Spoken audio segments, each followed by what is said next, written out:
Good morning, everyone. My name is Devraj Mandal. Welcome to our YouTube channel Genius Trader Hub. हम आज module 3 का तीसरा part cover कर रहे हैं। इससे पहले मैंने मॉड्यूल फंडामेंटल एनालिसिस के मॉड्यूल 3 में 1 पार्ट भेजा है और सेकंड पार्ट मैंने रिकॉर्डिंग भेजी है। आज हम थर्ड पार्ट कवर करेंगे। अभी तक हमने फंडामेंटल एनालिसिस में फाइनेंशियल स्टेटमेंट के बारे में पढ़ा था, मॉड्यूल 1 में क्या होता है। फिर सेकंड में मैंने बताया था सेकंड पार्ट में कि जब कंपनी अपने अकाउंट्स बनाती है तो किस तरीके से अकाउंट्स कहाँ से शुरुआत होती है, कहाँ पे जाके ख़त्म होती है, मतलब वो शुरुआत तो मतलब ट्रांजैक्शन से स्टार्ट होता है कि कंपनी ने कोई ट्रांजैक्शंस करी, उसको हमने रिकॉर्ड करा जर्नल एंट्री के रूप में। जर्नल एंट्री का debit and credit side, debit credit करके हमने उसे रिकॉर्ड करा। फिर उन सारे जर्नल एंट्री को सीक्वेंस वाइज रिकॉर्ड करने के बाद हम हर एक अकाउंट को क्रिएट करते हैं। जो जो हमने ट्रांजैक्शन किया उसका अकाउंट क्रिएट करते हैं, उसको हम बोलते हैं लेज़र। और वो सारा का सारा हम जो डेटा लेते हैं वो जर्नल एंट्री में से लेते हैं, उसको हम बोलते हैं लेज़र में पोस्टिंग करते हैं। फिर लेज़र के बैलेंसिंग फिगर जो होता है, लेज़र में से जो बैलेंसिंग फिगर होता है, उस बैलेंसिंग फिगर का बैलेंस के हम बनाते हैं ट्रायल बैलेंस।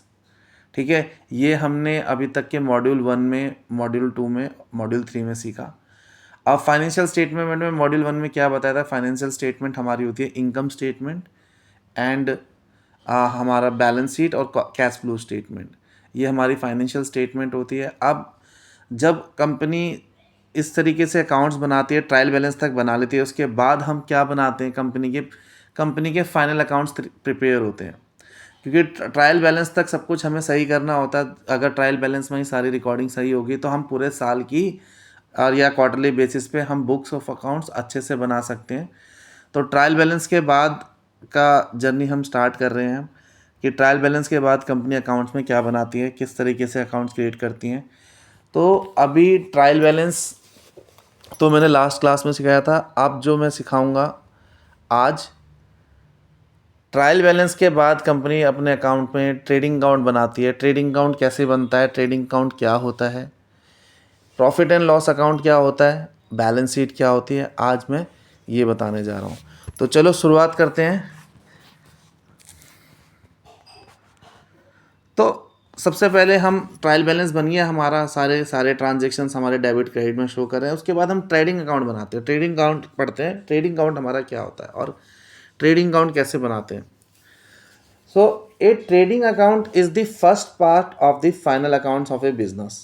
ठीक है, जो बिजनेस का फाइनल अकाउंट प्रिपेयर करते हैं ना, तो उसका सब पहला पार्ट है ना, वो हमारा ट्रेडिंग अकाउंट है। मतलब फाइनल अकाउंट अगर हम कंपनी का बना रहे हैं तो पहले काम हमें ट्रेडिंग अकाउंट करना पड़ेगा, ट्रेडिंग अकाउंट बनाना पड़ेगा। ट्रेडिंग अकाउंट से शुरुआत होती है फाइनल अकाउंट की। ठीक है, it is prepares to find out the gross profit और gross loss of a business for a particular accounting period. जो ट्रेडिंग अकाउंट हम बनाते हैं पर्टिकुलर पूरे साल के लिए बनाते हैं। कंपनी अपने अकाउंटिंग पीरियड कोई से भी चूज़ कर सकती है। Like it depends on company कौन सा। नॉर्मली मैं मानता हूँ कि कंपनी जो अकाउंटिंग पीरियड जो यूज़ करती हैं, which is started from 1 April and ends in 31 मार्च। कहने का मतलब पूरे साल, अभी जैसे ये अभी 2025 चल रहा है, तो अभी अकाउंटिंग पीरियड क्या हमने नोटिस किया होगा, कोई कंपनी क्या फॉलो कर रही है, 1 अप्रैल से लेके 31 मार्च तक का ट्रांजेक्शन जो भी होगा, उस ट्रांजेक्शन्स को रिकॉर्ड किया जाएगा, जर्नल एंट्री में बनाया जाएगा। जर्नल एंट्री के थ्रू लेज़र में पोस्टिंग करेंगे। लेज़र में पोस्ट करने के बाद सारे लेज़र के जो बैलेंसिंग फिगर होगा वो हम ट्रायल बैलेंस में डालेंगे। ट्रायल बैलेंस बनने के बाद फिर हम पूरे साल पूरा डेटा लेंगे, यहाँ से पूरा डेटा उठाएंगे। देन पूरे साल का अकाउंट्स बनाते हैं। तो उसकी शुरुआत, जो फाइनल अकाउंट की जो शुरुआत होती है वो कहाँ से होती है, ट्रेडिंग अकाउंट से होती है। अब ट्रेडिंग अकाउंट क्या होता है वही बता रहे हैं हम। ट्रेडिंग अकाउंट पहला स्टेज है फाइनल अकाउंट प्रिपेयर करने का, जो कि हमें कंपनी का ग्रॉस प्रॉफिट, कंपनी में कितना ग्रॉस प्रॉफिट हो रहा है या कंपनी में कितना ग्रॉस लॉस हो रहा है पर्टिकुलर अकाउंटिंग पीरियड में। अगर कंपनी क्वार्टरली बेसिस बना रही है रिपोर्ट, तो क्वार्टरली बेसिस पे हम शो करें। अगर कंपनी वैसे हम हर कंपनी साल में 12 महीने होते हैं, तो कंपनी जो फाइनल अकाउंट अपना प्रिपेयर करती है मोस्टली वो करती है क्वार्टरली बेसिस। हर बार अगर आप देखेंगे कि क्वार्टर रिजल्ट आ गया, क्वार्टर रिजल्ट आ गया, कभी भी सुनते हुए कि क्वार्टर रिजल्ट क्या होते हैं, वो यही होते हैं, कंपनी के फाइनल अकाउंट शो कर रहे होते हैं कि कंपनी के कितना प्रॉफिट हो रहा है, कितना लॉस हो रहा है, कंपनी के पास क्या एसेट्स है, कंपनी के पास क्या लायबिलिटी है, पिछले क्वार्टर के अकॉर्डिंग कंपनी ने कितना ग्रोथ किया, ये सब हमारे क्वार्टर रिजल्ट में शो होता है। तो क्वार्टरली क्या होता है, हर क्वार्टर में 3 महीने होते हैं। पूरे अकाउंटिंग पीरियड में 12 महीने हैं, 12 महीने में 3-3 महीने के 4 क्वार्टर होते हैं, 3-3 महीने के 4 क्वार्टर होते हैं, और कंपनी अपने अकाउंट्स हर क्वार्टर में रिलीज़ करती है। ठीक है, तो ये मान के चलते हैं। और अब हम और इस ये हर क्वार्टर वाइज हर 3 महीने का एक साथ बनता है।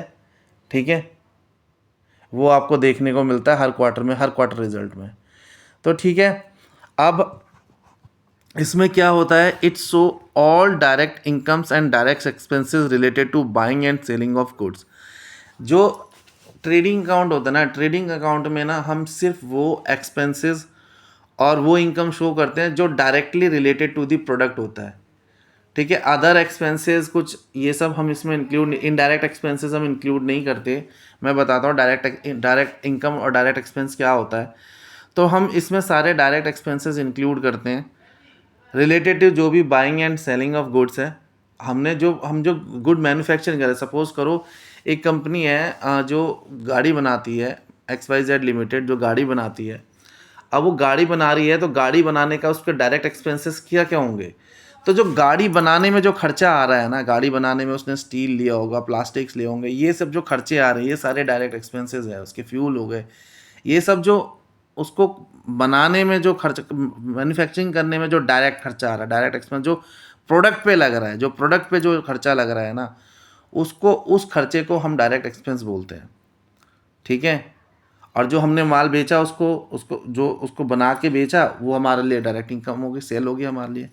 ठीक है, तो पर्पस क्या है, पर्पस नॉर्मली हमें ग्रॉस प्रॉफिट निकालना होता है। ग्रॉस प्रॉफिट कैसे निकलता है, तुमने कोई प्रोडक्ट बनाया, उसको बेचा, उसको बेचने में जो डायरेक्ट उस प्रोडक्ट को बनाने में जितना खर्चा आया उसको उसमें से घटा दो, तो हमारा ग्रॉस प्रॉफिट निकल जाएगा।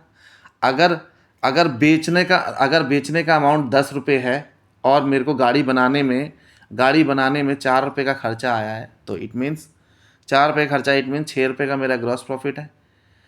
ये खर्चा कौन सा है, ये खर्चा बस वही खर्चा है जो उस गाड़ी को बनाने में आया है खर्चा। उसमें जो मटेरियल्स लगे हैं, उसमें जो लोहा लगा है, उसमें प्लास्टिक लगा है, उसमें गद्दे लगे हैं, जो भी उसको बनाने में जो डायरेक्ट एक्सपेंसेस आ रहे हैं वो उसमें इंक्लूड है।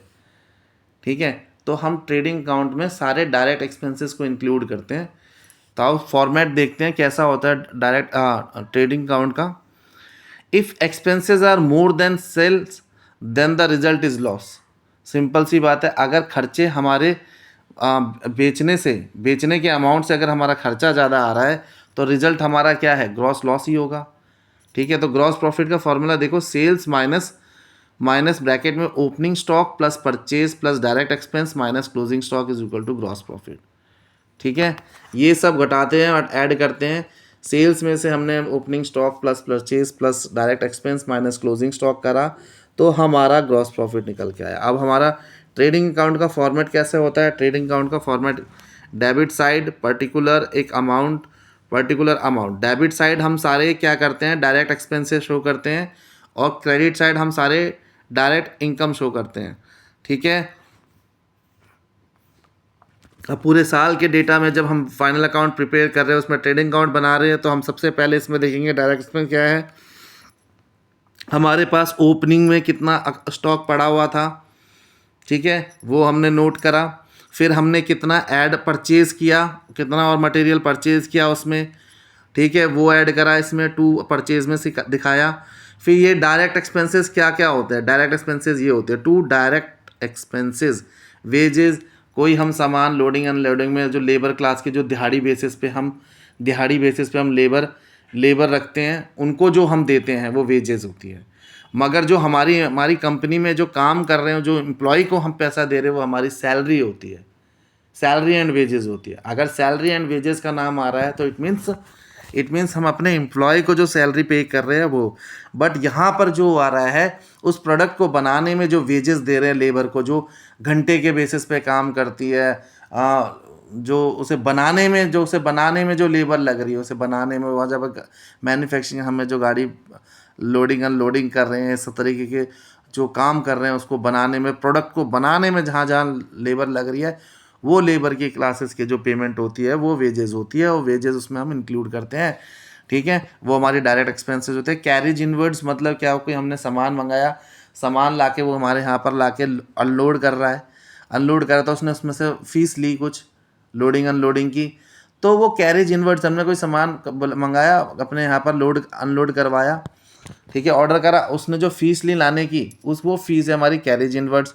फ्रेट आ गया, फ्रेट हमने हमने सामान क्या कहते हैं बाहर से इंपोर्ट करा, बाहर से इंपोर्ट करवाया, बाहर से इंपोर्ट कराने पे हमने फ्रेट पे करा, वो सब पावर एंड फ्यूल। ठीक है, और जब डेबिट साइड क्रेडिट साइड में हम दिखाएंगे क्या हमारा सेल हुआ है, बाय सेल्स और क्लोजिंग स्टॉक। ठीक है, बैलेंसिंग फिगर, अगर हमारा एक्सपेंस, इधर का एक्सपेंस ज़्यादा है, ये बैलेंसिंग फिगर निकल के आता है ग्रॉस प्रॉफिट BD। कहने का मतलब अगर ये सारे एक्सपेंसेस ज़्यादा हैं और लॉस कम है, मतलब कहने का मतलब एक्सपेंसेस ज़्यादा है, इनकम कम है, सॉरी एक्सपेंसेस ज़्यादा है, इनकम कम है, तो हमारा निकल के यहाँ पर लॉस आएगा। मतलब यहाँ पे निकलेगा बैलेंसिंग फिगर। कहने का मतलब है ये अगर ज़्यादा हुआ, एक्सपेंस ज़्यादा हुआ डेबिट साइड में, और ये हमारी इनकम कम है, तो बैलेंसिंग फिगर मेरा इधर की साइड निकलेगा, क्रेडिट साइड निकलेगा, जहाँ पर हम लॉस शो करेंगे। अगर इनकम इस साइड ज़्यादा है, इस साइड इनकम ज़्यादा है, इस साइड इनकम ज़्यादा है, ये अमाउंट ज़्यादा है और ये अमाउंट कम है, ये अमाउंट कम है, ये अमाउंट कम है, ये अमाउंट कम है, तो ये जो मेरा जो ग्रॉस प्रॉफिट का बैलेंसिंग फिगर है वो हमारा ग्रॉस प्रॉफिट निकल के आएगा। मतलब ये अमाउंट, ये अमाउंट, ये अमाउंट, ये अमाउंट, ये अमाउंट, ये अमाउंट, ये अमाउंट, ये अमाउंट, ये अमाउंट, ये अमाउंट, ये अमाउंट, ये अमाउंट, ये अमाउंट, ये अमाउंट, ये अमाउंट, ये अमाउंट जोड़ लिया, पावर एंड फ्यूल तक हमने जोड़ लिया, और सेल और क्लोजिंग स्टॉक इसको जोड़ लिया। ठीक है, इसको जोड़ लिया, और इस दोनों में से जोन सा ज़्यादा है, अगर ये ज़्यादा हुआ तो हमारा ग्रॉस प्रॉफिट आएगा। सही सिंपल सी बात है, इनकम ज़्यादा है, कॉस्ट कम है, तो ग्रॉस प्रॉफिट निकल के आएगा। यहाँ पर इस तरीके से जो बैलेंसिंग फिगर निकल के आएगा वो ग्रॉस प्रॉफिट होगा। अब ये साइड ज़्यादा है, ये साइड कम है, तो यहाँ निकलेगा बैलेंसिंग फिगर बाय लॉस के नाम से। क्लियर है? ठीक है, तो वही एग्जाम्पल ले लेते हैं कि ट्रेडिंग अकाउंट कैसे बनता है। सपोज करो एग्जाम्पल ले लिया हमने, ओपनिंग स्टॉक पड़ा है कंपनी में 20,000 रुपये, ओपनिंग स्टॉक 20,000 का पड़ा है, परचेज़ हमने किया 80,000 रुपये का, वेजेस हमने दिए 10,000 रुपये की, सेल्स हमने करी 1,40,000 का, क्लोजिंग स्टॉक हमने हमारे पास पड़ा हुआ है 30,000 रुपये का। तो हम ग्रॉस प्रॉफिट का फॉर्मूला क्या होता है, सेल में से क्लोजिंग स्टॉक ऐड कर लो, sales plus closing stock minus opening stock minus purchase minus wages. मतलब अब ये फॉर्मूला लगाया तो हमारा ग्रॉस प्रॉफिट निकल के आएगा।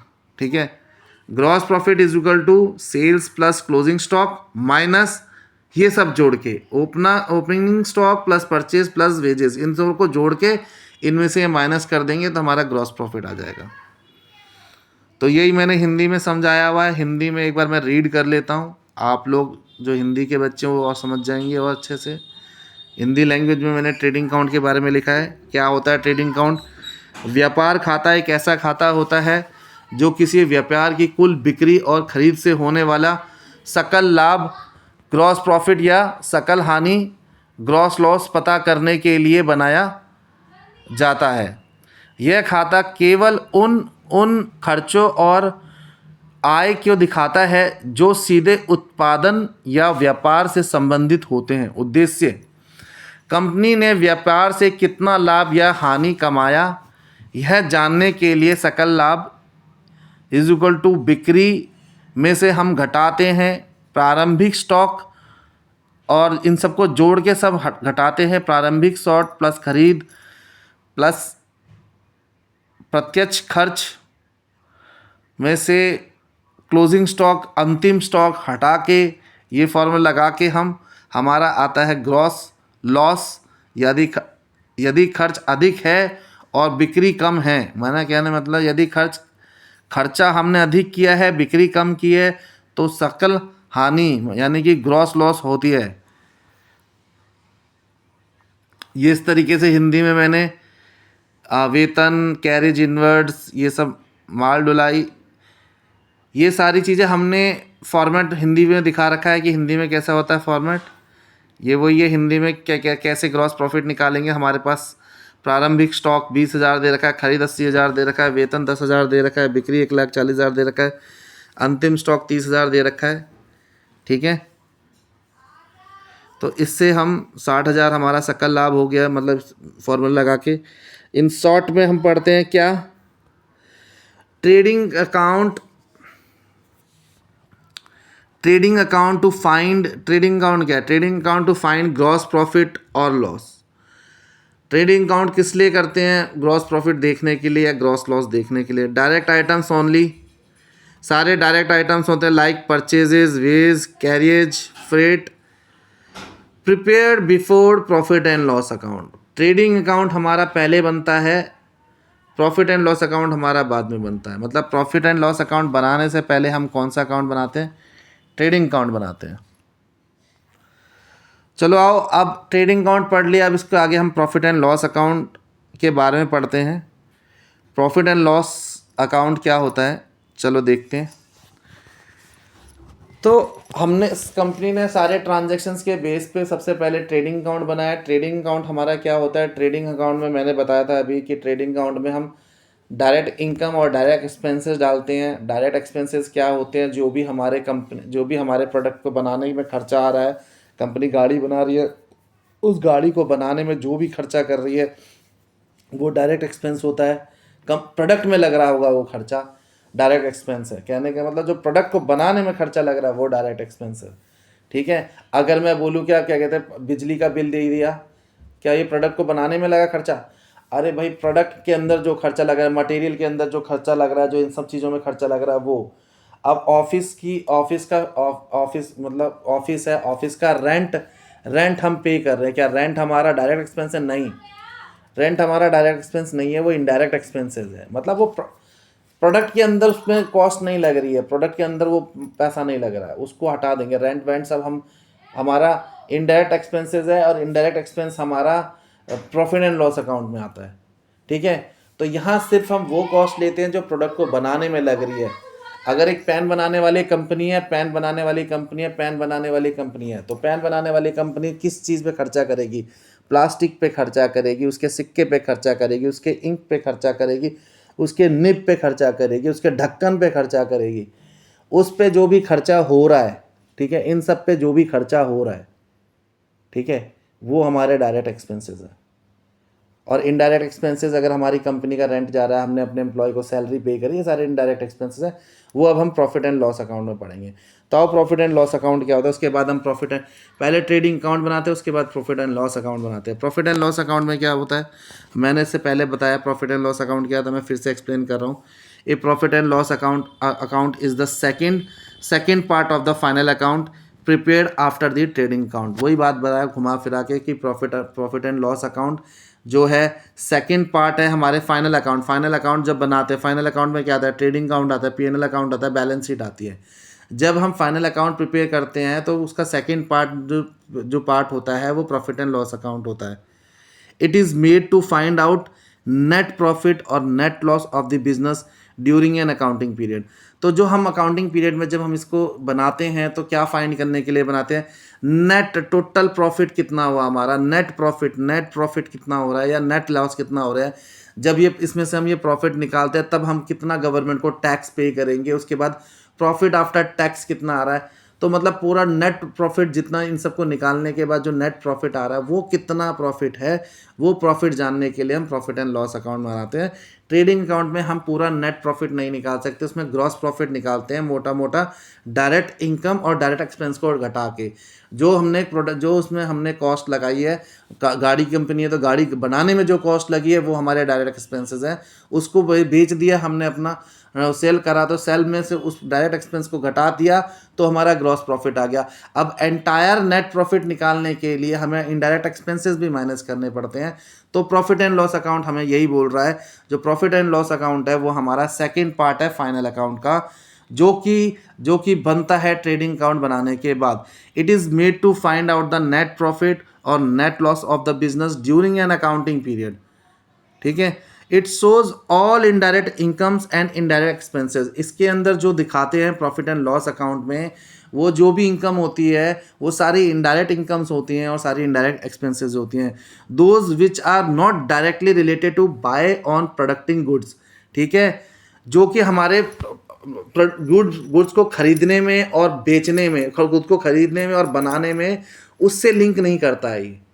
ठीक है, यहाँ पे जो इनकम और एक्सपेंसेस होगी ना, वो जो हम मैन्युफैक्चर कर रहे हैं गुड, उस दौरान वो का जो खर्चा हम कर रहे हैं, उस दौरान का जो खर्चा हो रहा है बनाने में, ये वो वाले खर्चे नहीं है, इसके अलग खर्चे हैं ये सारे। जैसे क्या हो गया, हमने एम्प्लॉय को सैलरी दिया, हमने रेंट पे करा, हमने कुछ छोटे मोटे एक्सपेंस करी, यहाँ पर पार्टी करा, कुछ करा, हमने कुछ सामान मंगा लिया, हमने कुछ छोटे सामान मंगा लिए, कैलकुलेटर मंगा लिया, इस तरीके के छोटे मोटे सामान मंगा लिए, तो वो सारे छोटे मोटे एक्सपेंसेस हमारे यहाँ पर हो गए। अब हमने किसी को उधार दिया, उसने हमें पैसा नहीं दिया, उसने हमें पैसा, किसी को उधार दिया बिजनेस करते समय, उसने पैसा नहीं दिया, हमारा वो पैसा डूब गया, तो हमें यहाँ दिखाना पड़ता है। क्यों? वो हमारे इनडायरेक्ट एक्सपेंस है, जो कि प्रोडक्ट प्रोड्यूस करने में या उसे खरीदने में नहीं आ रहा है, लग रहा है। प्रोडक्ट को खरीदने और उसको प्रोड्यूस करने तक में जो कॉस्ट आ रही है ना, वो हमारे डायरेक्ट एक्सपेंसेस हैं। ठीक है, उसके बाद जब बेच दिया, उसके बाद जो हम उसको नेट प्रॉफिट निकालने के लिए हमें सारे खर्चे लेने होते हैं, जिसमें ग्रॉस प्रॉफिट निकल के आ गया, ग्रॉस प्रॉफिट हमने नेट प्रॉफिट में ट्रांसफर कर दिया क्रेडिट साइड। ठीक है, उसके बाद हमने सारे उसमें से माइनस कर देते हैं इनडायरेक्ट एक्सपेंसेस। अगर ग्रॉस इनडायरेक्ट एक्सपेंसेस माइनस कर दिए और कुछ इनडायरेक्ट इनकम हो रही हैं, जैसे इनडायरेक्ट इनकम क्या हो सकती है कि भाई हमने कहीं इन्वेस्टमेंट किया, वहाँ से इंटरेस्ट मिल गया, इंटरेस्ट रिसीव हुआ, बैंक में हमने एफडी करा रखी थी, वहाँ से इंटरेस्ट मिल गया। ये क्या है? इनडायरेक्ट इनकम, समझ गए कि जो कि प्रोडक्ट बनाने में और ख़रीदने में नहीं है, ये अलग चीज़ है। वो इनकम भी आ रही है, तो वो इनकम हमारी इनडायरेक्ट इनकम है। नेट प्रॉफिट में, P&L अकाउंट में, प्रॉफिट एंड लॉस अकाउंट में हम क्रेडिट साइड दिखाएंगे। ठीक है, चलो आगे पढ़ते हैं क्या है। तो वही इनडायरेक्ट इनकम और इनडायरेक्ट एक्सपेंसेस का मतलब समझ गए। ठीक है, to calculate the final result of a business operations, net profit is equal to gross profit plus other income minus indirect expenses. ठीक है, net profit is equal to gross profit plus other income को add किया minus indirect expenses, और indirect expenses इसमें से घटा दिए। If expenses are more than income then means net loss. अगर खर्चा इनकम से ज़्यादा आ रहा है, if expenses more than income, then हमारा जो फाइंड होता है वो नेट लॉस फाइंड होता है। Items shown in P&L account, items जो हम P&L अकाउंट में जो आइटम दिखाते हैं वो कौन कौन सा आइटम है? Office salaries. ठीक है, ऑफिस, ये डेबिट साइड हमारा जो होता है, जो लेफ्ट साइड जो डेबिट साइड होता है वो एक्सपेंस होता है। क्रेडिट साइड जो राइट साइड में होता है वो हमारा इनकम होता है। जैसे कि हम trading account, profit and loss account बनाते हैं ना, प्रॉफिट एंड लॉस अकाउंट अभी नीचे दिखाऊंगा किस, जैसे ये P&L अकाउंट है, P&L अकाउंट में ये डेबिट साइड हमारा एक्सपेंस का साइड होता है, और ये हमारा लेफ्ट साइड जो क्रेडिट होता है वो हमारा इनकम का साइड होता है। ठीक है, तो item shown in profit and loss account में किस तरीके से आइटम शो होता है? तो डेबिट साइड में हमने क्या दिखा रखे हैं? सारे एक्सपेंसेस दिखा रखे हैं। ऑफिस सैलरीज क्या है, रेंट, रेट्स एंड टैक्सेस क्या है, advertisement, depreciation, postage and stationery, salary, telephone, electricity, interest on loan, bad debts. तो कहने का मतलब क्या है? ऑफिस सैलरी क्या है?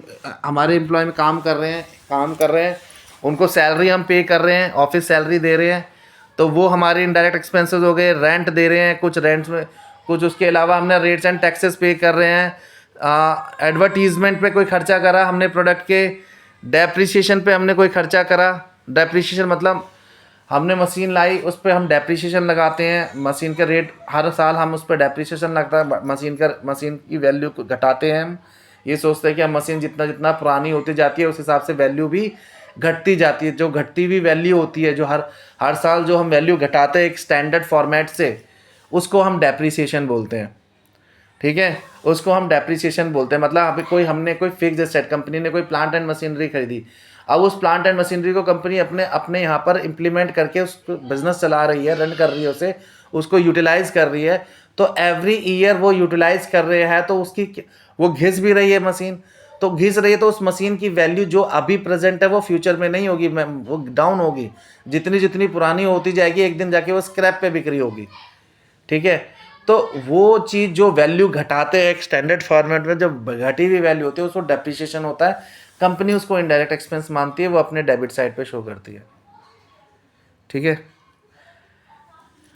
Postage and stationery. Postage and stationery कहने का मतलब कंपनी है, वहाँ पर ट्रेनिंग्स होती है एम्प्लॉयज़ की ट्रेनिंग्स के लिए पेन हो गया, छोटे मोटे स्टेशनरीज होते हैं, रिपोर्टिंग के लिए रिपोर्ट के लिए पेपर्स की ज़रूरत पड़ती है, तो फोटोकॉपी पेपर्स हो गए, रबड़ हो गया, पिन हो गया, बोर्ड हो गया, मतलब जो भी छोटे मोटे स्टेशनरी के आइटम्स आते हैं जो उस पर खर्चा करती है कंपनी अपने एम्प्लॉयज़ के लिए, कुछ ट्रेनिंग पर्पस के लिए या कुछ लर्निंग पर्पस के लिए हमें रखना होता है अपने यहाँ पर, मतलब ऑफिस में, तो वो प्रिंटिंग एंड वो हमारा पोस्टेज एंड स्टेशनरी में आता है। तो उस पार्ट आ गया, वो हमारा इनडायरेक्ट एक्सपेंसेस है।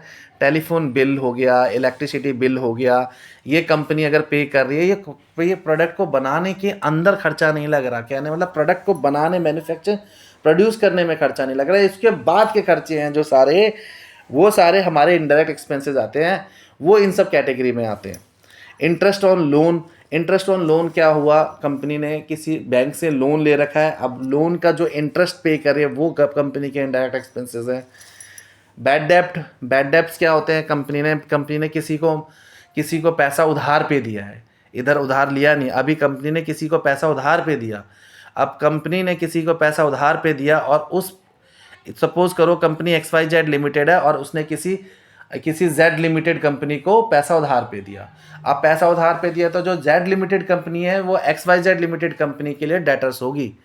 ठीक है, Z लिमिटेड को हम डेटर बोलेंगे। अब वो उसको उधार पे माल दिया, उधार दिया, सामान उधार दिया या पैसा उधार दिया, उसने दिया नहीं, पैसा दिया नहीं, अब वो डूब गया, पैसा डूब गया। अब हमने ये सोच भी लिया कि अब हमें पैसा मिलेगा नहीं, तो वो हमारा बैड डेप्ट होता है, तो वो कंपनी से इनडायरेक्ट एक्सपेंस मानती है, वो अपने प्रॉफिट एंड लॉस अकाउंट में डेबिट साइड दिखाती है।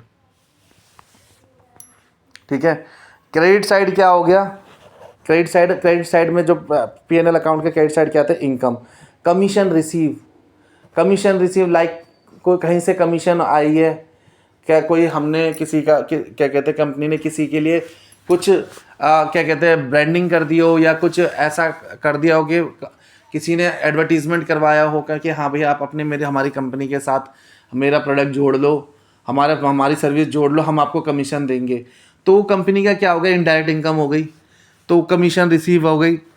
इंटरेस्ट रिसीव हमारी इनकम हो गई। इंटरेस्ट रिसीव क्या होता है, इंटरेस्ट रिसीव वो होता है जैसे कि कंपनी है हमारी, जो कंपनी ने क्या करा बैंक में अपना पैसा FD में दे रखा है, फिक्स डिपॉजिट कर रखा है। तो कंपनी ने जब पैसा फिक्स डिपॉजिट कर रखा है बैंक में, तो भाई FD से क्या होता है, FD से हमें इंटरेस्ट मिलता है। इंटरेस्ट क्या होता है, इंटरेस्ट हमारा इनकम होती है, तो कंपनी उसे इनकम साइड दिखा देती है इनडायरेक्ट इनकम में। डिस्काउंट रिसीव, अब कंपनी ने कोई प्रोडक्ट खरीदा होगा, कोई चीज़ खरीदी होगी, उसको क्या कहते हैं, उसमें कंपनी को डिस्काउंट दे दिया किसी चीज़ पर खरीदते समय, तो जो डिस्काउंट रिसीव हुआ है वो हमारा इनडायरेक्ट इनकम हो गई। रेंट रिसीव, अब हमारी कंपनी के कई ऑफिसेज ऐसे हैं जो कि रेंट पे भी देते हैं, हमने रेंट पे दे रखा है, हमने अपने कुछ ऑफिस का कुछ पार्ट किसी और IT डिपार्टमेंट को हमने रेंट पे दे रखा है कि लो भाई तुम हमारा यहाँ पर सेटअप बेटा अपना काम करो, हम तुमसे रेंट लेंगे हर महीना। तो कंपनी को रेंट मिल रहा है, रेंट दे नहीं रही है यहाँ पर, ये रेंट रिसीव वाली बात हो रही है। उन्होंने अपनी कोई जगह रेंट पे दे रखी है और वहाँ से उन्हें रेंट मिला, वो ये रेंट रिसीव है। तो वो ऐसा अगर कोई रेंट रिसीव हो रहा है वो हमारी इनकम है। Profit on sale of asset. अब कोई एसेट्स हमारे पास पड़ी हुई है हमारे ऑफिस में, कोई एसेट जैसे कि हमारे पास फर्नीचर्स पड़े हुए हैं, ठीक है। अब फर्नीचर पड़े हुए हैं, फर्नीचर पड़े हैं 5 लाख के फर्नीचर हमने खरीदे थे। अब 5 लाख के फर्नीचर खरीदते करते उसकी वैल्यू जो मार्केट वैल्यू बची है यूज़ करते करते 5 साल बाद, तो समझ लो 1 लाख रुपए की वैल्यू बची हुई है, ठीक है। 1 लाख की वैल्यू हम मानते हैं कि इसका मार्केट वैल्यू 1 लाख रुपए है। अब हमें कोई ऐसा कस्टमर मिल गया, ऐसा कोई कबाड़ी वाला मिल गया जो उस फर्नीचर को, या कोई ऐसा डिस्ट्रीब्यूटर जो लेता है सामान इन सब पे डील करता है, ठीक है। ऐसा मिल गया जो बोल रहा है कि भाई इस तुम्हारे चेयर्स को मैं 2 लाख रुपए दे सकता हूँ, तो उसने हमारे जिसकी मार्केट वैल्यू 1 लाख थी उसने 2 लाख में खरीद लिया, तो 1 लाख का तो प्रॉफिट हो गया। तो वो हुआ profit on sale of assets. अपनी कंपनी के कुछ एसेट्स बेच रहे हैं हम, उसको बेचने पे हमें कुछ प्रॉफिट हो गया, तो that is profits on sale of assets. वो हम अपने इनकम के क्रेडिट साइड, हम प्रॉफिट एंड लॉस स्टेटमेंट में क्रेडिट साइड दिखाएंगे डायरेक्ट इनकम शो करके। तो सिंपल सी बात है, ये डेबिट साइड वाला हमारा एक्सपेंसेस है, ठीक है, और ये क्रेडिट साइड वाला हमारे प्रॉफिट है, इनकम है, क्रेडिट साइड वाला हमारा इनकम है। अब डेबिट साइड एक्सपेंसेस कम रहे, इनकम ज़्यादा रहा, तो हमारे क्या निकल के आएगा? इनकम ही निकल के आएगी, इनकम होगा हमारा। सिंपल सी बात है भाई, तुम्हारा इनकम ज़्यादा हो रहा है, खर्चे कम हो रहे हैं, तुम्हारा क्या निकल के आया? प्रॉफिट ही तो निकल के आया, नेट प्रॉफिट वही है। तो वही चीज़ हम इसमें दिखा रहे हैं। ग्रॉस प्रॉफिट आया हमारा, क्या कहते हैं, profit on sale, net profit बोलेंगे। जो ग्रॉस प्रॉफिट होता है ट्रेडिंग अकाउंट का, वो हम डेबिट साइड क्रेडिट साइड दिखाते हैं P&L अकाउंट में। हमने ट्रेडिंग अकाउंट से ग्रॉस प्रॉफिट निकाला, वो ग्रॉस प्रॉफिट निकाल के हम क्रेडिट साइड दिखाते हैं, जहाँ पर यहाँ पर लिखा हुआ है नीचे gross profit from trading account, ठीक है। इन दोनों को मिला के जोड़ के, और मतलब इनकम में से माइनस कर देंगे, एक्सपेंस को जोड़ के हमारा प्रॉफिट निकल के आता है। ये देखो, ये सब हमने यहाँ पर दिखा दिया इस तरीके से। P&L अकाउंट का फॉर्मेट है। ऑफिस एंड सैलरी ऐसे दिखा देंगे, टू करके, to rent and taxes, to depreciations, to advertising expense, to interest on loan.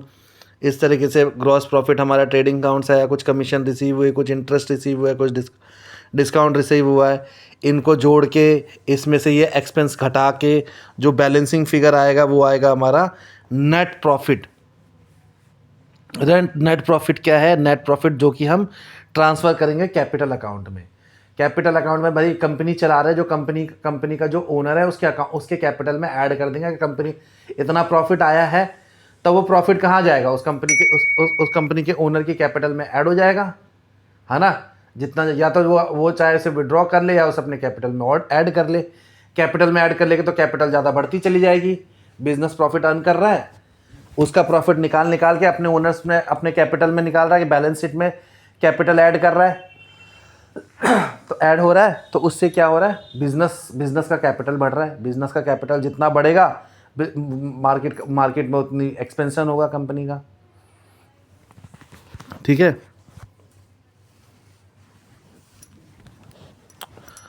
अब ये हमने पढ़ा, एग्जाम्पल देख लिया हमने from trading account.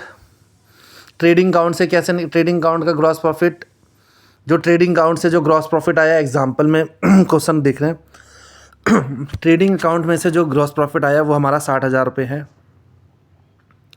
Indirect expenses हमारा क्या हुआ? Office rent ₹10,000, salary 15,000, advertisement 50,000, other incomes और कमीशन रिसीव 2,000।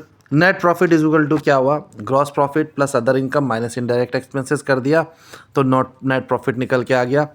ग्रॉस प्रॉफिट कौन सी है? ग्रॉस प्रॉफिट वो है जो हमारा ट्रेडिंग अकाउंट से निकल के आया, 60,000 रुपये हमने यहाँ लिख दिया। अदर इनकम कौन है? अदर इनकम वही है जो हमारा कमीशन रिसीव हुआ है, कुछ भी रिसीव हुआ, कमीशन रिसीव है, ये हमारी अदर इनकम है, ठीक है। ग्रॉस प्रॉफिट में हमने अदर इनकम ऐड कर दी 2,000, ठीक है, माइनस इनडायरेक्ट एक्सपेंस कर दिया है। ग्रॉस प्रॉफिट में अदर इनकम ऐड कर दिया और बाकी सारा माइनस कर देंगे। इनडायरेक्ट एक्सपेंस क्या है? जो कंपनी जो प्रोडक्ट बनाने में नहीं कॉस्ट लगी, उसके अलावा जो कॉस्ट होती है, जो लग रही है, वो सब हमारी इनडायरेक्ट एक्सपेंसेस है। ऑफिस रेंट हो गया, सैलरी दिया, एडवर्टाइजमेंट, इन सबको जोड़ के इसमें से घटा दो ग्रॉस प्रॉफिट और अदर इनकम को जोड़ के, इसमें से सारा इनडायरेक्ट एक्सपेंस को जोड़ लो और उसमें से घटा दो दोनों में से। तो वही तो करा, 60,000 में से 2,000 प्लस करा। 60,000 तो ग्रॉस प्रॉफिट था, 2,000 कमीशन रिसीव हुआ था। अब इसमें से माइनस क्या करा हमने, इन सबको जोड़ के माइनस कर दिया। क्या 10,000 का सैलरी ऑफिस रेंट है, सैलरी कितने का, 15,000 का सैलरी है, 5,000 का एडवर्टीजमेंट है। इन सबको जोड़ के इन दोनों में से घटा दिया। 62,000 माइनस 30,000, 32,000 का कंपनी का नेट प्रॉफिट हो गया। यही तो प्रॉफिट एंड लॉस अकाउंट है। यही हिंदी में मैंने बता दिया प्रॉफिट एंड लॉस अकाउंट क्या होता है। लाभ और हानि खाता व्यापार के अंतिम खातों का दूसरा भाग होता है जो ट्रेडिंग अकाउंट के बाद बनाया जाता है। यह खाता यह दिखाता है कि व्यवसाय को एक निश्चित अवधि में कुल लाभ, नेट प्रॉफिट हुआ या कुल हानि। उद्देश्य व्यापार की कुल आय और खर्च की तुलना करके शुद्ध लाभ या हानि का पता लगाना। ठीक है, शुद्ध लाभ का फॉर्मूला नीचे दिया हुआ है। यदि खर्च अधिक है शुद्ध हानि होती है। ज़्यादा अगर खर्चा हो रहा है तो साफ पता है कि हमारा नेट लॉस होगा। इसमें कौन कौन सी वस्तुएं आती है प्रॉफिट एंड लॉस अकाउंट में। डेबिट साइड ये सब आता है, क्रेडिट साइड ये सब आता है जो मैंने बताया ऊपर। फॉर्मेट इस तरीके से है हिंदी में, ठीक है। उदाहरण भी मैंने समझा दिया है, फॉर्मूले के हिसाब से लगाओ। अब समरी में पढ़ते हैं हमने क्या पढ़ा लास्ट में। पॉइंट एक्सप्लेनेशन, पर्पस क्या था, टू फाइंड नेट प्रॉफिट और नेट लॉस। P&L अकाउंट बनाने का पर्पस क्या है, नेट प्रॉफिट और नेट लॉस निकालने का, फाइंड करना। बेसिस क्या है, use indirect incomes and indirect expenses. Prepared कब होता है, ट्रेडिंग अकाउंट बनने के बाद प्रिपेयर्ड होता है। रिज़ल्ट क्या निकलता है, जो इसका बैलेंसिंग निकलता है वो हम कैपिटल अकाउंट के बैलेंस शीट में ट्रांसफ़र कर देते हैं। जो प्रॉफिट निकला है वो हम बैलेंस शीट में कैपिटल में जाके ऐड कर देते हैं, ओनर्स की कैपिटल में ऐड कर देते हैं। ठीक है, तो वहाँ ट्रांसफ़र कर देते हैं इसे। आओ बैलेंस शीट पढ़ते हैं। अब बैलेंस शीट क्या होती है। A balance sheet is a statement showing the financial positions of a business on a particular date. It shows what business owns and what it owes.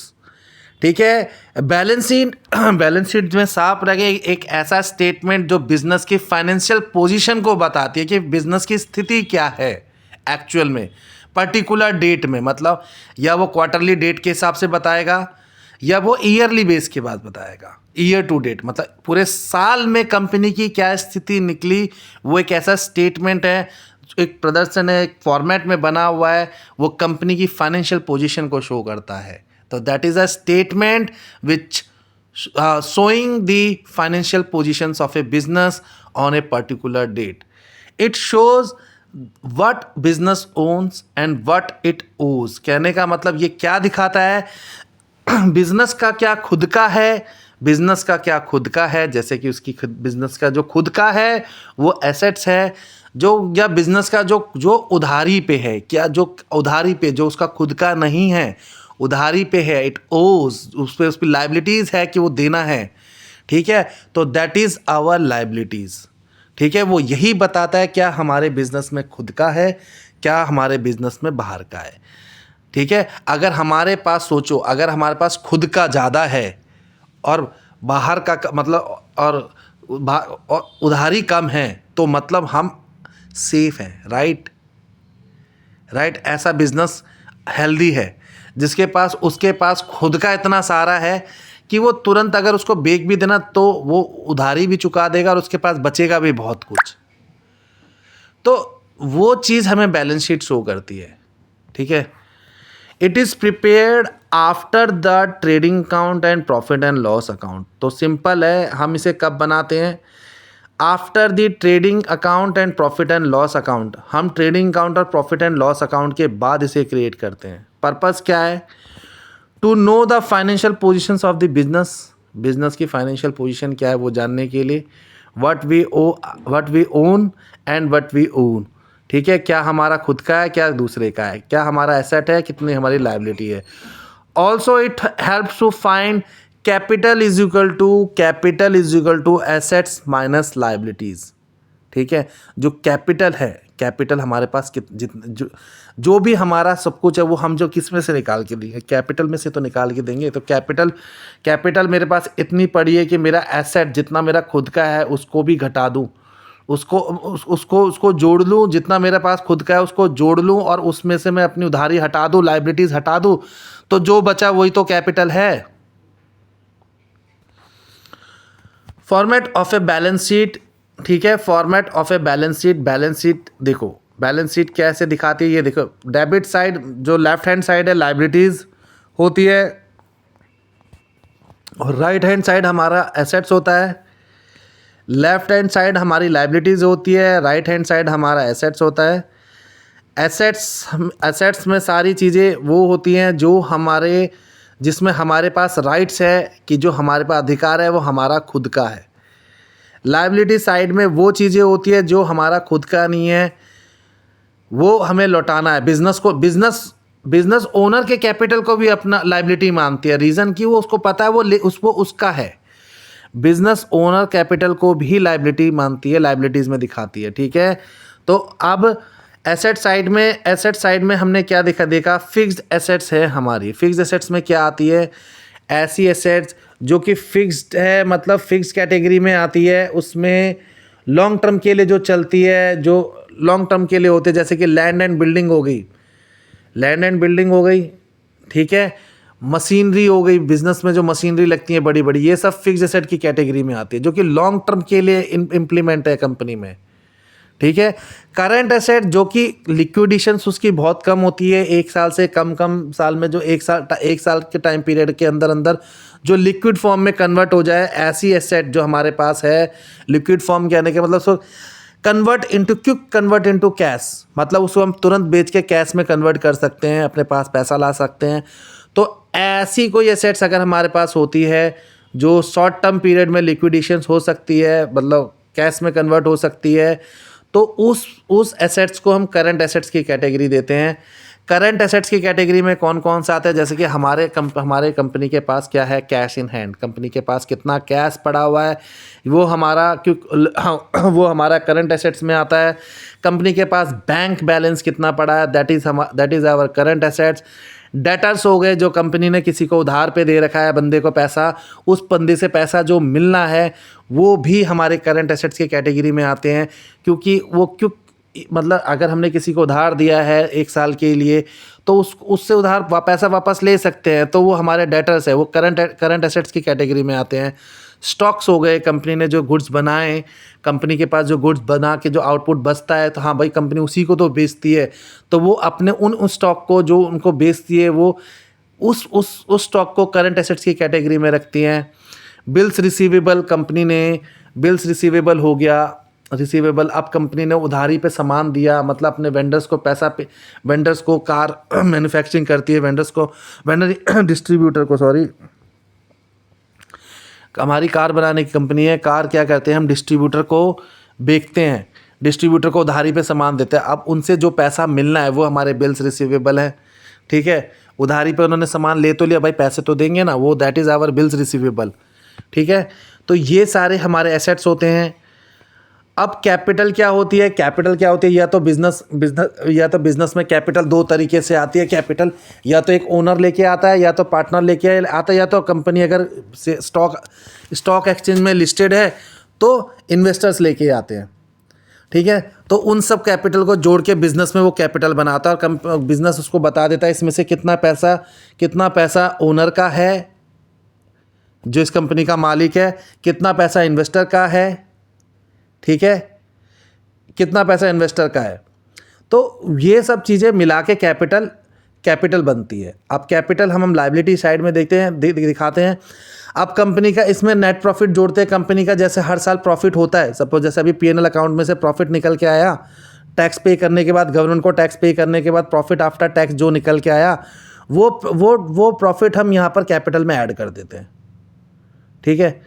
अब कोई अगर ये लेस ड्राइंग्स लेस, मतलब कहने का मतलब, अगर कोई ओनर है अपने कैपिटल में से कुछ पैसा लेके जा रहा है, तो बिजनेस मानते हैं वो अपने लिए पैसा लेके जा रहा है, मगर वो बिजनेस का पैसा है, तो वो ड्राइंग्स में से, कैपिटल में से ड्राइंग्स के नाम से घटा के दिखा देते हैं। अगर कोई ओनर अपना पैसा कोई पैसा विड्रॉल कर रहा है बिजनेस से, ठीक है, तो उस अमाउंट को हम कैपिटल में से रिड्यूस कर देंगे ड्राइंग्स के नाम से। जब वो पैसा दे देगा फिर वो ऐड कर देंगे हम, ठीक है। तो कैपिटल में क्या सब पहले देखा, कैपिटल में क्या क्या आता है। कैपिटल हम एक ऑर्गेनाइजेशन की कैपिटल किस तरीके से हमें पता लगती है, वो कैपिटल कितना, फंड कितना अवेलेबल है। अगर कैपिटल ज़्यादा है तो मतलब ऑर्गेनाइजेशन बड़ी है। अब कैपिटल कौन लेके आता है? कैपिटल होगा या तो ओनर्स का खुद का पैसा होगा, जिसको हम प्रमोटर्स बोलते हैं, ठीक है। उसमें इन्वेस्टर्स के पैसे होंगे, ठीक है, फॉरेन इंस्टीट्यूशन के पैसे होंगे, उन सब के पैसे जो मिलके लगते हैं वो सारा कैपिटल है, ठीक है। अब ओनर अपना पैसा घर कुछ लेके जा रहा है, अगर उसने कुछ भी बिजनेस से पैसे विड्रॉ करे तो उसे ड्राइंग्स बोलते हैं। वो उसका पर्सनल पैसा नहीं है, बिजनेस उसे ड्राइंग्स के नाम पे दिखाएगी, फिर उसको उसे रिटर्न करना पड़ेगा। वो बाद में जब दे देगा तो हम उसे ऐड कर देंगे ड्राइंग्स में, और ले गया तो हम ड्राइंग्स के नाम से इसे विड्रॉ कर देंगे और कैपिटल घटा देंगे, ठीक है। इतना समझ आया। और कंपनी का बिजनेस में से जो भी प्रॉफिट होता है आफ्टर टैक्स, उसमें से हम वो ट्रांसफ़र कर देते हैं और कैपिटल में ऐड कर देते हैं, जितना भी ओनर्स के हिस्से का होता है, ठीक है, ऐड कर देते हैं। अब लॉन्ग टर्म लाइबिलिटीज़ क्या होती है? ऐसी कोई उधारी जो लॉन्ग टर्म के लिए, शॉर्ट टर्म के लिए नहीं है, लॉन्ग टर्म के लिए। तो कंपनी लोन्स लेती है बैंक से, जो कि 10-10 साल के होते हैं, 5-5 साल के होते हैं, 15-15 साल के होते हैं, ठीक है। ऐसे लोन्स जब लेती है बैंक से तो उस लोन कितना लोन अमाउंट है उसको हम लॉन्ग टर्म लाइबिलिटीज़ में शो करते हैं। लॉन्ग टर्म लाइबिलिटीज़ में लोन के नाम से शो करते हैं। डिबेंचर्स हो गया। डिबेंचर्स क्या होते हैं? डिबेंचर्स इशू करे होते हैं। कंपनी ने पैसा मार्केट से बाहर से उठा रखा है, ये बोल के कि हमारी कंपनी में पैसा लगाओ, 2 लाख रुपए लगाओगे तो 10% के रेट के हिसाब से हम इंटरेस्ट पे करेंगे, ठीक है। तो लोगों ने पैसा लगाया होता है, उसे उसकी अब तुम 2 पैसे ले लो, या तो बैंक से ले लो, या बाहर मार्केट में ये बोल दो, उधारी लोगों से डिबेंचर के नाम से ले लो कि भाई हमने अपने कंपनी के डिबेंचर्स इशू करे हैं कितने परसेंटेज के हिसाब से, कि अगर बाहर लोग हमारे को पैसा देंगे तो हम 10% का ब्याज देंगे या 12% का ब्याज देंगे। फिक्स इंटरेस्ट होती है, फिक्स इंटरेस्ट उसमें मेंशन होती है, वही हमारे डिबेंचर्स होते हैं, ठीक है। ये हमारे लॉन्ग टर्म लाइबिलिटीज़ में कवर होती है। अब आते हैं करंट लाइबिलिटीज़ क्या होती है। करंट लाइबिलिटीज़ में आता है क्रेडिटर्स। करंट लाइबिलिटीज़ में आता है हमारा क्रेडिटर, ठीक है। क्रेडिटर्स कौन होते हैं? क्रेडिटर्स कौन होता है? जैसे कि हम कंपनी मैन्युफैक्चर कर रहे हैं, ठीक है, हमने प्रोडक्ट, हमारे वेंडर्स होंगे बहुत सारे वेंडर्स होंगे जिनसे हम माल लोहा खरीदते होंगे। सब सपोज करो क्या कहते हैं XYZ लिमिटेड टाटा स्टील से क्या खरीद रही है? लोहा खरीद रही है। तो टाटा स्टील क्या है XYZ लिमिटेड के लिए? टाटा स्टील है वेंडर, ठीक है। अब आ रहा है कोई वेंडर है जिसको हम ऑर्डर दे रहे हैं कि लाओ भाई हमें सामान उधारी पे दो, ठीक है। तो सामान उधारी पे कुछ शॉर्ट टर्म पीरियड के लिए वो कुछ मटेरियल दे रहा है, तो वो उनको पैसा लौटाना है। वो पैसा किसको देना है? टाटा स्टील को देना है। तो टाटा स्टील हमारे क्रेडिटर्स हो गए, ठीक है। टाटा स्टील मेरे लिए क्रेडिटर हो गए। क्रेडिटर, मुझे टाटा स्टील को पैसा लौटाना है, पैसा देना है, टाटा स्टील क्रेडिटर्स हैं। हमने क्या करा? उधारी पे कुछ मटेरियल्स मैन्युफैक्चरिंग करने के लिए टाटा स्टील से लिया हुआ है। तो वो पैसा जो शॉर्ट टर्म के लिए जो पैसा लिया, जो हमने उधारी पे माल लिया हुआ है, जो पैसा हमें लौटाना है, जितना लौटाना है पैसा, उस अमाउंट को क्रेडिटर्स बोलते हैं, ठीक है। वो क्रेडिटर्स का अमाउंट है, ठीक है। आउटस्टैंडिंग एक्सपेंसेस, कुछ ऐसा बकाया है जो कि लौटाना है, वो हम लाइबिलिटीज़ में, करंट लाइबिलिटीज़ में दिखाते हैं। आउटस्टैंडिंग एक्सपेंसेस जैसे कि मार्च में एक कोई सैलरी है, मार्च में हमने एम्प्लॉय से सर्विस ले ली, मगर मार्च में सर्विस तो ले ली, मगर हमने उसे बुक कर तो दिया, हमने उसे पेमेंट नहीं करी। तो वो अभी उतना अमाउंट हमारा आउटस्टैंडिंग एक्सपेंसेस जो हमें पे करना है। मार्च मंथ में हमने काम करवा लिया, सैलरी देनी है। वो सैलरी कब आ रही है? अप्रैल को जाएगी। जब वो अप्रैल को जाएगी तब वो हमारा एक्सपेंस बनेगा, मगर अभी हमें जो एक्रूअल बेसिस पे जो हमें रिकॉर्ड करना होता है एंट्री रिकॉर्ड करनी होती है, तो आउटस्टैंडिंग एक्सपेंस हम यहाँ दिखा देंगे करंट लायबिलिटी में। ठीक है, तो ये हमारा क्या है, ये हमारा बैलेंस शीट है। ठीक है, एग्जाम्पल ले लेते हैं। Suppose as on 31 March company के पास लायबिलिटीज़ कितनी है, कैपिटल है 1 लाख का, क्रेडिटर्स है 2,20,000 के, आउटस्टैंडिंग एक्सपेंसेस हैं 10,000 का, कैश है कंपनी के पास एसेट 30,000 की, कंपनी के पास डेटर्स है 50,000 के, कंपनी के पास स्टॉक है 40,000 का, कंपनी के पास फर्नीचर है 10,000 का। तो टोटल एसेट्स कंपनी के पास है 1,30,000 की। ठीक है, टोटल एसेट्स कंपनी के पास 1,30,000 का है। टोटल लायबिलिटीज़ कंपनी के पास, टोटल लायबिलिटीज़ 1,30,000 का है। तो assets is equal to liabilities दोनों इक्वल है, तो बैलेंस्ड है। ठीक है, ये मैंने हिंदी में बता रखा है आप लोगों को। अब समरी क्या है, पर्पस क्या होता है, to show financial positions of the business prepared after profit and loss account, shows assets and liabilities, capital formula, capital is equal to assets minus liability। Capital क्या होता है, एसेट्स में से हम लायबिलिटी घटा दे तो वो हमारा कैपिटल बनता है। Long term liability plus short term liabilities हमारे टोटल एंटायर एसेट्स में से घटा दो तो क्या बचेगा, कैपिटल बचेगा। उसी से तो बिज़नेस चलेगा। पूरा बिज़नेस हमें रन करना है। अब हमारे पास कैपिटल कितना बचा है वो देखेंगे कैसे। पूरे एसेट्स निकालो, उसमें से जितने भी लॉन्ग टर्म की उधारी है उसे निकालो, उसमें से घटा दो वो जो शॉर्ट टर्म की उधारी है उसको भी घटा दो। सब घटाने के बाद जो बचता है वही हमारा कैपिटल होता है।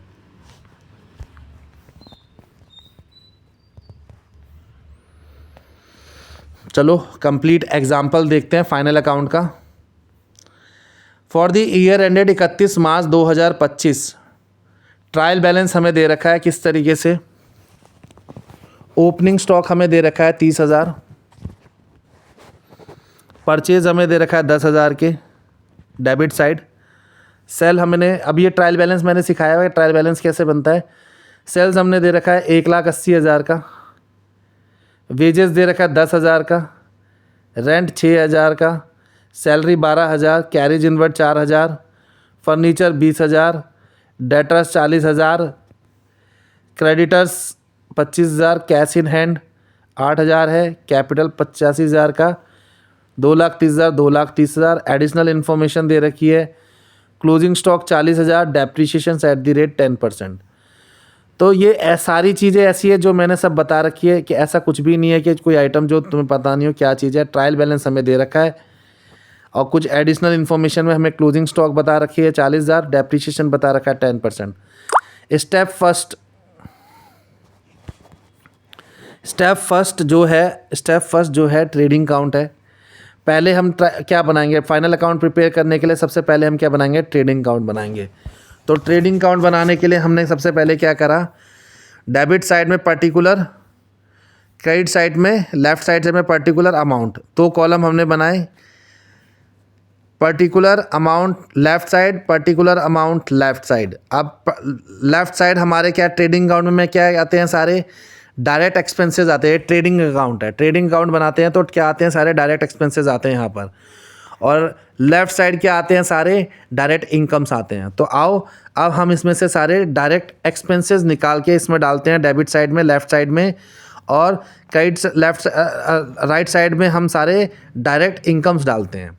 तो चलो ट्रायल बैलेंस में से देखते हैं कि हमारे कौन कौन से डायरेक्ट इनकम हैं और कौन कौन से डायरेक्ट एक्सपेंसेस है। तो ओपनिंग स्टॉक है, मटेरियल खर्चा है, मटेरियल खर्चा हम लेते हैं, वो हमारा डायरेक्ट इनकम, डायरेक्ट एक्सपेंस होता है। मतलब ये हमारा ओपनिंग स्टॉक पहले से पड़ा हुआ है, उस मटेरियल को लेंगे, इस पर हमने खर्चा किया हुआ था पहले, तो ये हमारा मटेरियल का कॉस्ट का खर्चा है, इतना अमाउंट का कॉस्ट है ये हमारी। उस अमाउंट के कॉस्ट को हमने ले लिया 30,000 टू ओपनिंग स्टॉक डाल के हमने यहाँ पर 30,000 ले लिया, क्यों आ गया भाई, आता है। परचेजेज हम लेते हैं, परचेजेज टू परचेज उठाया हमने यहाँ पर, टू परचेज लिखा 1 लाख का, ठीक है। अब आया सेल्स आया, सेल आया 1,80,000 का सेल हुआ, तो मतलब हमारा आइटम बिका। तो by sale direct income, by sale यहाँ पर 1,80,000 दिखा दिया हमने, राइट साइड दिखा दिया। ठीक है, अब आओ क्या आएगा, वेजेस। हाँ, वेजेस आता है, वेजेस हम लेंगे। वेजेस हमारा 10,000 है, तो 10,000 हमारा डायरेक्ट एक्सपेंसेस है, जो कि वेजेस हम गाड़ी बनाने के लिए हमने इसमें लिया है 10,000। ठीक है, तो वेजेस। कैरेज इनवर्ड्स क्या होता है, कुछ सामान मंगाया, सामान मंगाने में कुछ पैसा लग रहा है, कैरेज इनवर्ड्स है 4,000, तो ये कैरेज इनवर्ड मैंने 4,000 यहाँ पर लिख दिया। ठीक है, और देखते और कुछ है, आप ओपनिंग स्टॉक ले लिया, परचेज ले लिया, सेल ले लिया हमने, वेजेस ले लिया, रेंट हमारा इनडायरेक्ट एक्सपेंसेस है, पीएनएल का पार्ट है, नहीं लेंगे। सैलरी हमारा पीएनएल का पार्ट है, नहीं लेंगे, डायरेक्ट इनडायरेक्ट एक्सपेंसेस है। कैरेज इनवर्ड हमारा डायरेक्ट एक्सपेंसेस है, हमने ले लिया। फर्नीचर हमारा एसेट्स है, वो ना ही ट्रेडिंग अकाउंट में आएगा ना ही पीएनएल अकाउंट में आएगा, क्योंकि एसेट साइड में दिखाएंगे फर्नीचर हमारा। ठीक है, डेटर्स हमारा एसेट्स है, करंट एसेट्स है। तो डेटर क्या होते हैं, डेटर्स वही होते हैं जिसको हमने पैसा उधारी पे दे रखा है और उससे पैसा लेना है, तो जितना पैसा हमने उधारी पे दे रखा है किसी को, वो मेरे लिए डेटर्स है। ठीक है, डेटर्स है। ठीक है, क्रेडिटर्स क्या है, किसी से हमने पैसा उधार पे ले रखा है, किसी से हमने माल उधार पे ले रखा है, हमें पैसा लौटाना है। यहाँ पर हमें पैसा लौटाना है, यहाँ पर बिज़नेस को पैसा लौटाना है। अगर बिज़नेस को पैसा लौटाना है तो वो हमारा क्रेडिटर्स है, वो हमारा क्रेडिटर्स कहलाता है, उधारी है। तो ये सारे ना ही एक्सपेंस है ना ही इनकम है। ठीक है, ये सारी हमारी लाइबिलिटीज़ और एसेट्स है, करंट एसेट्स और करंट लाइबिलिटीज़ है। और फर्नीचर हमारी फिक्स्ड एसेट है, ये हमें बैलेंस शीट में दिखाना है। ठीक है, cash in hand, cash in hand. अब कैश इन हैंड क्या है, कैश इन हैंड हमें हमारा करंट एसेट्स होता है, it's a balance sheet part, हमें बैलेंस शीट में शो करना है। कैपिटल ओनर्स की कैपिटल है, या क्या कहते हैं इन्वेस्टर की, सबकी मिला के जो कैपिटल है 85,000 है। 85,000 कैपिटल जो है वो हमारा बैलेंस शीट का पार्ट है, ना ही वो ट्रेडिंग अकाउंट का पार्ट है, ना ही वो प्रॉफिट एंड लॉस अकाउंट का पार्ट है, तो हम ट्रेडिंग अकाउंट में नहीं दिखाएंगे। ठीक है, तो ऑलमोस्ट हमारा सारा बन गया। तो देखो, ओपनिंग स्टॉक और क्या दे रखा, क्लोजिंग स्टॉक दे रखा था हमें, सॉरी, क्लोजिंग स्टॉक दे रखा था। जो क्लोजिंग स्टॉक एडिशनल इन्फॉर्मेशन में 40,000 है, तो क्लोजिंग स्टॉक 40,000 पे मैंने यहाँ पर दे दिया। ठीक है, अब यहाँ पर मेंशन कर दिया। अब डायरेक्ट इनकम को ऐड करा और डायरेक्ट एक्सपेंसेस को माइनस करा, जो बैलेंसिंग फिगर है वो ग्रॉस प्रॉफिट हमारा निकल के आ गया 76,000, और दोनों मैच कर रहे हैं ट्रेडिंग अकाउंट। अब ये जो ग्रॉस प्रॉफिट निकल के आया है, इस ग्रॉस प्रॉफिट को हम प्रॉफिट एंड लॉस अकाउंट में स्टेप 2 में ट्रांसफ़र करेंगे। ये हमारा पीएनएल अकाउंट है, इसका फॉर्मेट भी कैसे बनाते हैं हम, लेफ़्ट साइड में हमने पर्टिकुलर अमाउंट लिया, राइट साइड में हमने पर्टिकुलर अमाउंट लिया। अब यहाँ से जो ग्रॉस प्रॉफिट है, ये ग्रॉस प्रॉफिट ट्रांसफ़र करा हमने यहाँ पर इनकम में। ठीक है, अपने इनकम में एक्सपेंसेस लेफ़्ट साइड आता है, इनकम सेकंड राइट साइड आता है। ठीक है, तो ग्रॉस प्रॉफिट में यहाँ पर हमने हमारे बिज़नेस का कितना ग्रॉस प्रॉफिट हुआ, 76,000 का ग्रॉस प्रॉफिट हुआ है। अब भैया ये जो खर्चे इसमें लेते हैं, इनडायरेक्ट एक्सपेंस लेते हैं, जो कि प्रोडक्ट बनाने में जो खर्चा नहीं लग रहा है, उसके अलावा जो खर्चे आ रहे हैं वो यहाँ पर रिकॉर्ड करते हैं। तो इसके अलावा कौन सा खर्चा आ रहा है, उसके अलावा अगर मैं देखूँ, तो रेंट का खर्चा आ रहा है, 6,000 का खर्चा आ रहा है रेंट का, तो मैंने यहाँ पर दिखा दिया 6,000। ठीक है, 6,000 मैंने शो कर दिया यहाँ पर। वेजेस का खर्चा, वेजेस तो नहीं लेंगे, वेजेस नहीं आ रहा, वेजेस हमारा डायरेक्ट एक्सपेंसेस है। सैलरी लेंगे 12,000 पे। ठीक है, और कुछ है खर्चा, नहीं, और कुछ खर्चा नहीं है, तो बस हमारा इतना ही सामान आ रहा है। तो ओपनिंग यहाँ पर हमने दिखा दिया टू रेंट टू सैलरी, और डेप्रीशिएशन हमारा एडिशनल इन्फॉर्मेशन में दे रखा है, डेप्रीशिएशन फर्नीचर @ 10%। मैंने बोला कोई एसेट्स पे अगर कुछ डेप्रीशिएशन लगती है, जो हर साल इसमें बता रहा है कि डेप्रीशिएशन फर्नीचर पे जो लग रहा है हर साल 10% का डेप्रीशिएशन लग रहा है। अगर 10% का डेप्रीशिएशन निकल के आ रहा है, तो वो हमारे कंपनी के लिए खर्चा होता है। तो हमने मशीनरी पे 10% का डेप्रीशिएशन लगा लिया फर्नीचर पे। ये फर्नीचर हमारा 20,000 पे हमने माना कि हर साल हम फर्नीचर को यूज़ करेंगे, तो हर साल 10% घटेगी वैल्यू। जो घटेगी वैल्यू वो हमारा एक्सपेंस होता है, इनडायरेक्ट एक्सपेंस। तो 20,000 में से 10% अगर हम घटा दे तो हमारा 2,000 डेप्रीशिएशन बनता है, जो कि हम एक्सपेंस में दिखाएंगे। अब 76,000 रुपये का मेरा ग्रॉस प्रॉफिट था बिज़नेस का, उसमें से 6,000 रुपये मैंने रेंट में दे दिया, 12,000 रुपये मैंने सैलरी में दे दिया, और डेप्रीशिएशन मैंने लग गया मेरा 2000 पे 2000 पे। अब इसमें से 76,000 में से माइनस कर देंगे तो हमारी कंपनी का नेट प्रॉफिट निकल के आ जाएगा, जो कि हम ट्रांसफ़र करेंगे कहाँ पे, ओनर्स की कैपिटल में ऐड करेंगे, कैपिटल में ऐड करेंगे। 56,000 आया। अब हम बैलेंस शीट बनाएंगे। स्टेप 3 में हमारा बैलेंस शीट है। बैलेंस शीट बना रहे हैं। बैलेंस शीट में हम सबसे पहले दिखाएंगे कैपिटल हमारे पास कितनी है।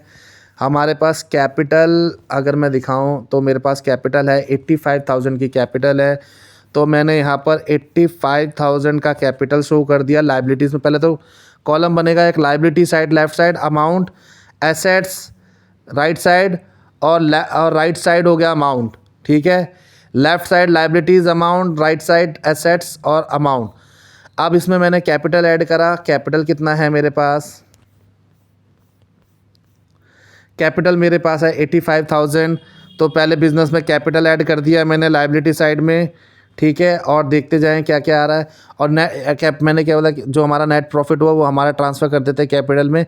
तो 56,000 का प्रॉफिट हुआ था पीएनएल अकाउंट में से, जो निकल के आया नेट प्रॉफिट, उसको मैंने ऐड कर दिया कहाँ पर, कैपिटल में 56। तो टोटल कैपिटल कितनी हो गई हमारी, 1,41,000, ठीक है। अब आओ देखते हैं क्वेश्चन में, ऊपर जाते हैं। अब देखो क्या क्या नोट करेंगे। देखो क्या हमारे पास ओपनिंग स्टॉक आएगा वो देखते हैं अभी। परचेज नहीं आ रहा, सेल्स नहीं आएगा, वेजेस नहीं आएगा, रेंट नहीं आएगा, सैलरी नहीं आएगा, कैरिजन, फर्नीचर आएगा। फर्नीचर कितना आएगा, 20,000 का फर्नीचर है। फर्नीचर्स क्या है, एसेट्स है, ठीक है। फर्नीचर क्या है, एसेट है। अब फर्नीचर आना है तो फर्नीचर लगा दिया। अब इस फर्नीचर पे 2,000 का डेप्रीशिएशन भी लगाया, तो 2,000 एक्सपेंस में दिखा दिया। और फर्नीचर की वैल्यू 20,000 में से 2,000 घटा के दिखा दी, कितना आ गया, 18,000, ठीक है। ये हो गया हमारा। और देखते हैं क्या क्या है इसके अंदर। फर्नीचर दिखा दिया, डेटर्स दिखा देंगे। करंट एसेट्स में 40,000 का डेटर्स दिखाओ, 40,000 का डेटर्स दिखाओ। ये रहा 40,000 का डेटर्स में, यहाँ पर मैं दिखाऊं तो ये रहा डेटर दिखा दिया 40,000 का अपने बैलेंस शीट में, ठीक है। 40,000 का डेटर्स हो गया। क्रेडिटर्स दिखा दिया। क्रेडिटर्स हम दिखा देंगे लाइबिलिटी साइड में, करंट एसेट्स में क्रेडिटर्स हमने, क्रेडिटर्स है कितने का जरा देखें तो। क्रेडिटर्स टोटल था 25,000 का क्रेडिटर है। 25,000 का क्रेडिटर हम दिखा देते हैं बैलेंस शीट में। बैलेंस शीट में दिखाया मैंने, ये रहा क्रेडिटर 25,000 का, ठीक है। और क्या क्या आइटम बचा है ज़रा देखें। डेप्रीशिएशन लगा दिया फर्नीचर पे। और क्या बचा, डेटर्स हो गया, क्रेडिटर्स हो गया, कैश इन हैंड हो गया। Cash in hand 8,000 current assets में दिखाते हैं। ट्रेडिंग अकाउंट में करंट एसेट्स में बैलेंस शीट में करंट एसेट साइड में हम कैश इन हैंड दिखा देंगे। ये रहा हमारा कैश इन हैंड 8,000। और लास्ट में हमारा क्लोजिंग स्टॉक की इन्फॉर्मेशन भी दे रखी है कि हमारे पास क्लोजिंग स्टॉक की वैल्यू कितनी पड़ी हुई है, 40,000। बिज़नेस के पास सामान बेचने के बाद जो लास्ट मंथ में कुछ स्टॉक बचा हुआ है 40,000 बचा है, जो कि नेक्स्ट ईयर के ट्रेडिंग अकाउंट में ओपनिंग स्टॉक बन के आएगा जब हम बनाएंगे, ठीक है। तो अभी हमारे पास क्लोजिंग स्टॉक कितना पड़ा है, 40,000 पे पड़ा है। अब वो 40,000 पे का क्लोजिंग स्टॉक हम करंट एसेट्स में दिखा देंगे बैलेंस शीट में, ठीक है। ये दिखा दिया। अब हम सारी बैलेंस शीट को मैच करते हैं। एसेट्स हम सारे को ऐड करेंगे। फर्नीचर ऐड कर दिए, फर्नीचर में डेप्रिसिएशन घटा के दिखा दिया। डेटर्स दिखा दिए, क्लोजिंग स्टॉक दिखा दिया, कैश इन हैंड दिखा दिया। टोटल 1,66,000, ठीक है। अब यहाँ पे से कैपिटल में से प्रॉफिट ऐड कर दिया, क्रेडिटर्स दिखा दिया, उसको ऐड करा। एसेट्स और लायबिलिटी दोनों मैच होगी, 1,66,000। तो इस तरीके से हम कंपनी का बैलेंस शीट बनाते हैं। अगर मैं इस कंपनी में बोलूं कि क्या ये कंपनी की स्थिति अच्छी है कि बेकार है, तो मैं देखूं तो सारे एसेट्स को मैं जोड़ दूं। फर्नीचर्स जोड़ लिया मैंने 18,000, 40,000, 1,66,000। और सिर्फ कंपनी के पास उधारी कितनी है, 25,000 रुपये की। तो ये तो बहुत ही, हमारे पास 1,66,000 रुपये है, इसमें से सिर्फ 25,000 रुपये की उधारी है। बाकी सारा तो कैपिटल का पार्ट है, ओनर्स का कैपिटल है। ये तो ओनर का पैसा पड़ा हुआ है। अगर मैं मानूँ ये कंपनी ने कोई इन्वेस्टर ने पैसा नहीं डाला, तो ये तो सारा फिर ओनर का पैसा पड़ा हुआ है। तो सिर्फ 25,000, मतलब इसकी हेल्थ क्या दिख रही है, बहुत अच्छी दिख रही है, कंडीशन इसकी बहुत अच्छी दिख रही है। तुम्हें खुद पता लग रहा है, फर्नीचर 18,000 के पड़े हैं, डेटर्स इतने के हैं, क्लोजिंग स्टॉक इतने का पड़ा, कैश टोटल वर्थ मतलब 1,66,000 के तो टोटल एसेट्स हैं। अब उस टोटल एसेट में से सिर्फ उधारी हटा दूं मैं, लॉन्ग टर्म्स और short terms liabilities, long term liabilities तो दे रखी है, क्रेडिटर्स दे रखे हैं, तो शॉर्ट टर्म लाइबिलिटीज़ दे रखी है, तो कंपनी के पास कोई लॉन्ग टर्म उधार भी नहीं है। सिर्फ कंपनी को 1,66,000 में से 25,000 घटा दो तो बाकी तो बचा कंपनी का कैपिटल, वो तो ओनर्स तो सेफ है, तो बिजनेस सेफ है। अगर कैपिटल बच रहा है तो बिजनेस सेफ है कि नहीं है? सिंपल सी बात है। ये कंपनी का बैलेंस शीट बढ़िया है, प्रॉफिट भी आ रहा है कंपनी में, ट्रेडिंग में ग्रॉस प्रॉफिट आ रहा है, पीएनएल में नेट प्रॉफिट आ रहा है, बैलेंस शीट में उधारी कम है, दिख रहा है ना? तो कंपनी की फाइनेंशियल तो अच्छे हैं। तो इस तरीके से हम फाइनेंस, ये हमारा हिंदी में दे रखा है, आप लोग पढ़ लेना। तो आज के लिए इतना ही। आज मैंने आप लोगों को trading account, profit and loss account, balance sheet बनाना बताया, क्या होता है, अच्छे से एक्सप्लेन किया। होप आप लोगों को क्लास अच्छी लगी होगी। हमारी आगे इसी तरीके से वीडियो देखने के लिए आप हमें, हमारे चैनल को सब्सक्राइब करें, शेयर करें, लाइक करें और ज़्यादा से ज़्यादा अपने दोस्तों को शेयर करें। तो इसी के साथ अब हम अलविदा लेते हैं, मिलेंगे नेक्स्ट वीडियो में। जय हिंद, वंदे मातरम।